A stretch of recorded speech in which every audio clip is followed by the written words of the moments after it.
મારું નામ એચઓ વાળા, અધિક્ષક જુનાગઢ જિલ્લા જેલ.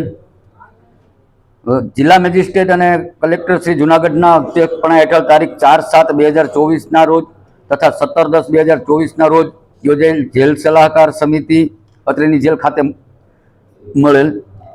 એમાં 2 કેસની સમીક્ષા કરેલી અને વહેલી જેલ મુક્તિ અંગેની મિટિંગ કરવામાં આવેલ.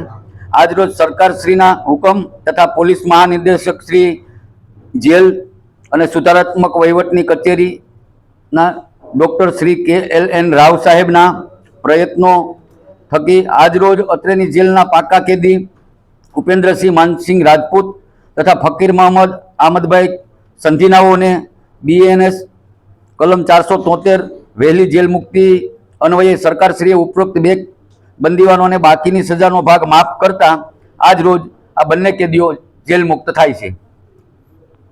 અત્યાર સુધીમાં અમારી પાસે આજીવન કેદના કુલ 24 કેદી હતા. એમાંથી 18 પુરુષ અને 1 મહિલા એમ કુલ 19 કેદીઓનો અત્યાર સુધીમાં છુટકારો સરકારશ્રી દ્વારા સરકારશ્રીના હુકમથી છુટકારો થયેલ છે. જી સર, આ કેટલા વર્ષથી જેલમાં હતા અને કેવડી ઉંમરના હતા? આ બંને કેદીઓ 17 વર્ષ અને 15 વર્ષ એમ એવો સમયગાળો કાઢેલો, પણ કોરા 14 વર્ષ પૂરા થાય એટલે એમની કમિટીમાં બેસાડવાની લાયકાત થઈ જાય. એટલે સરકારનું જે કઈ રીતનું વલણ હોય છે, જે કેદીઓ હોય છે એના માટે કઈ રીતનું આગળ વલણ હોય છે? સરકારનું સારી સાલસલગત ધરાવતા કેદીઓ હોય, જેલમાં રહી અને સુધારાત્મક વહીવટની કચેરી છે એટલે જેલમાં સુધારા ઉપર હોય, સમાજમાં પુનઃસ્થાપન થાય એવા સરકારશ્રીના પ્રયત્નો હોય છે. ઉપેન્દ્રસિંહ માનસિંહ રાજપૂત. હું નાની ઉંમરમાં મેં ગુનો કરેલ હતો. તે સંજોગો દ્વારા ભૂલથી ગુનો થઈ ગયેલો હતો અને સારી ચલગતના લીધે જેલમાં સારી વર્તણૂક રાખી મેં આજીવન કેદની સજા પૂર્ણ કરેલ છે. અને સરકારશ્રીને તેમજ વડી કચેરી જેલ DGના આભાર સાહેબ મને માફી બાકીનો સજા માફ કરી મને જેલ મુક્ત કરેલ છે.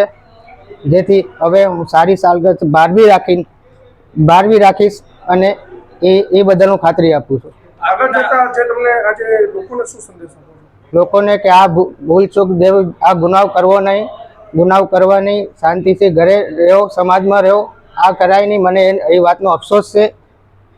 જેલ વાસ્તે તમને તમારી કોઈ આવક થઈ કે કેમ? હા, ભાઈ, ઓર્ડરની કામગીરી બદલ મને અને વહીવટની કામગીરી બદલ મને 58,000 રૂપિયા કુલ મળેલ છે, જે મારી રકમ 12 કામમાં આવશે. મારું નામ છે ફકીર મોહમ્મદ આમદ સંધી. રહું છું સુખના ચોક કિશોરીવાડામાં. હું જેલના અંદર 17 વર્ષથી જેલ કાપું છું. હું જેલના અંદર કામગીરી કરતો હતો ઓર્ડર વોચમેનની, ને મારાથી ગુનો થઈ ગયો. ભગવાન એવું કોઈને ગુનો ના કરાવ્યા. ને આવો ગુનો કરે તો આખા પરિવાર હેરાન પરેશાન થાય, બધા મા ભાઈઓ કુટુંબ બધા હેરાન થાય. એટલે આવો ગુનો કરવાનો નહીં.